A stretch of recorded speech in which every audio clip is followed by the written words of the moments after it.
Kasi Aguila is just one of them. Ano yan eh, marami sila. Marami silang dapat mapatawan ng batas, malatagan ng kaso ng batas.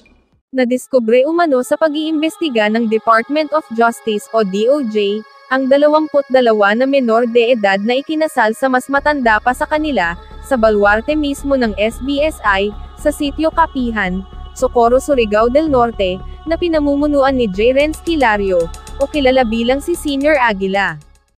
Matapos ang ginawang pagpupulong ng iba't ibang ahensya ng pamahalaan sa DOJ, ay natuklasan umano na dumaranas ng malnutrisyon ang 19 na menor de edad na babae, na nasa baluarte pa ng SBSI, kaya kailangan aniya tingnan ang sitwasyon ng mga ito. Bukod sa 19 na babae na ikinasal sa mas matanda pa sa kanila, ay may 3 kabataang lalaki din umano, na may mga karelasyong matanda rin sa kanila. Natuklasan na ang 19 na dalagita ang may mga common law relationship, o nagbubuhay mag-asawa, kahit hindi kasal o live-in sa mga matatandang miyembro ng grupo. Iginiit ng kalihim na walang bisa ang kasal na isinagawa sa loob ng kulto, dahil hindi ito kinikilala ng batas, at hindi basta maaring ikasal ang sinuman, dahil sa umiiral na age of consent, at age of marriage sa ilalim ng Civil Code. Samantala, maaring sampahan ng kaso at mawalan ng parental authority, ang mga magulang ng mga menor de edad na ito, kung mapatunayang sila'y naging tulay para sa pagkakasal ng kanilang mga anak. Iginiit rin ni Justice Secretary Jesus Crispin Remulla, na isusulong ng kagawaran ang mga kaso na maaring isampa, batay sa resulta ng mga pinagsamang investigasyon ng mga ahensya ng pamahalaan. Sa sandalian niyang may mabigat at matibay na ebidensya na may presenta, ay pananagutin ang mga salarin.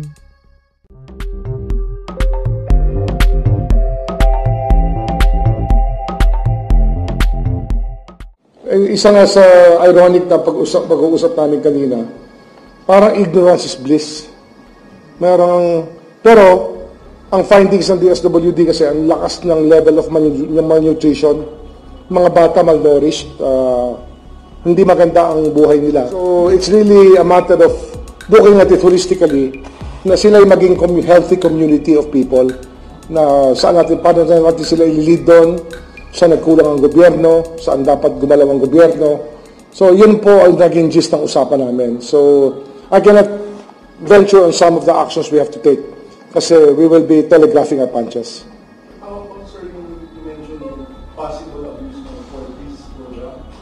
Yes, that came under discussion, and that's one of the things that we are asking the DepEd to address, kasi nga,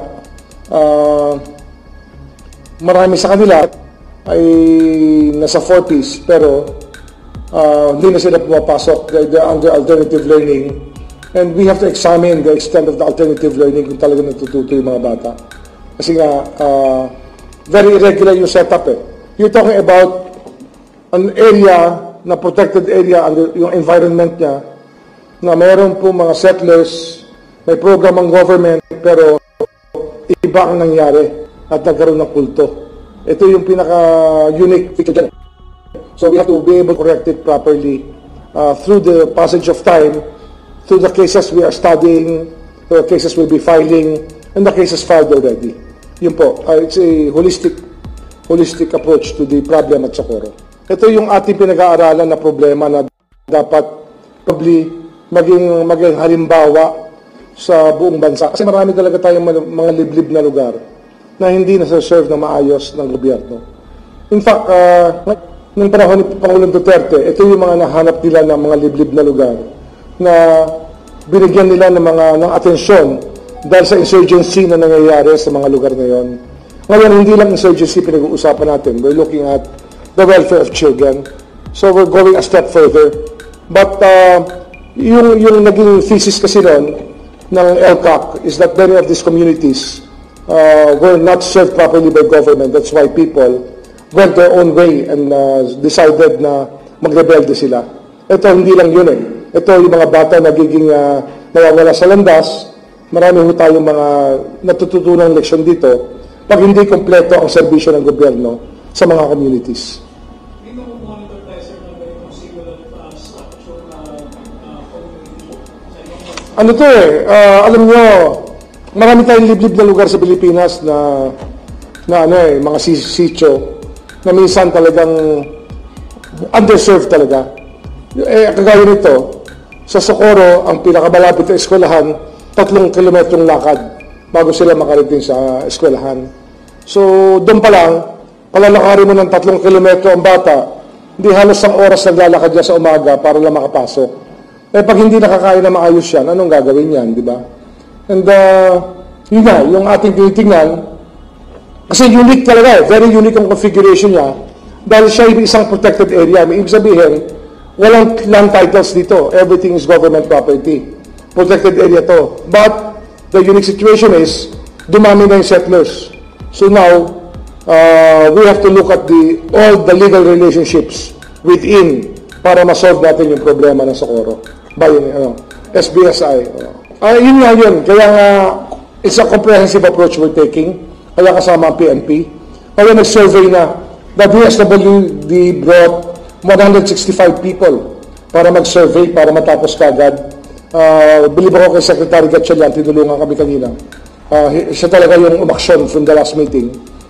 He brought 165 people from the DSWD, many of them are social workers. So nakagawa sila ng parameters of health na kinakailangan ng community at ng mga bata. So, napasok na yun yung gobyerno natin?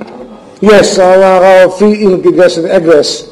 Of course, tumutulong ang PNP every step of the way. PNP and DLG are with us every step of the way. And kasama yan sa studies, sa surveys na ginagawa natin. Kasi case study to, no? It's a very unique case study na talagang kinakailangan na magkaroon ng complete government, holistic government approach. Sabi nga namin ni Secretary Gatchalian, the bundle of social services that have to be given to them should be complete kasi yung malnutrition, wala silang health benefits, walang benefit of vaccination or immunization.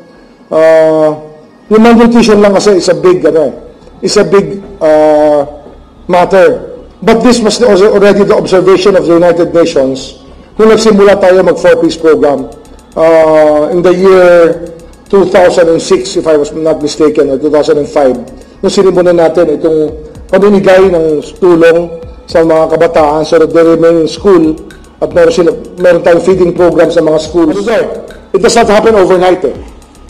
You should imagine that among the parties that have to be charged, 4 pa lang yata na didemanda. So we're still busy building up the cases para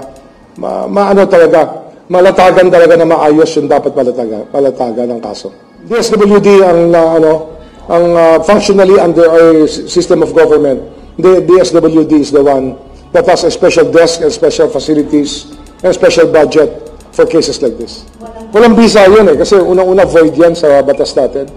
You cannot marry off somebody who does not have the requisites to be married. Kasi meron tayong age of consent, meron tayong age of marriage, meron tayong kinakailangan na solemnizing officers.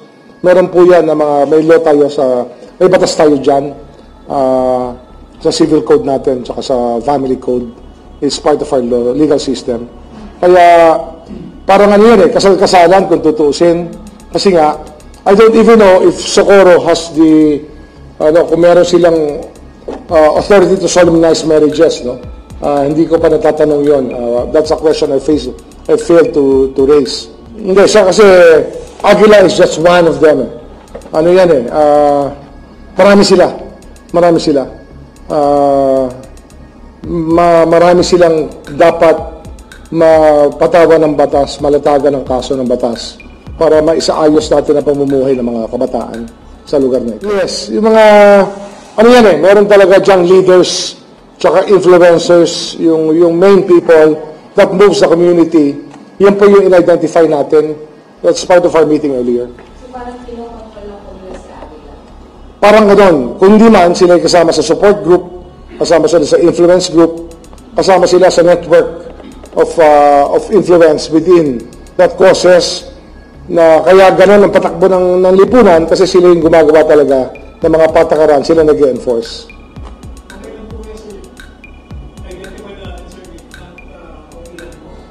Yes, meron kaming number in mind. Pero saka natin pag-usapan yan kasi baka magka-idea pa yung ating pinag-uusapan, di ba?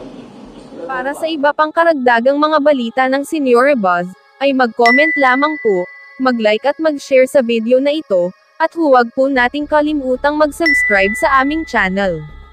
Maraming salamat po sa inyong panonood.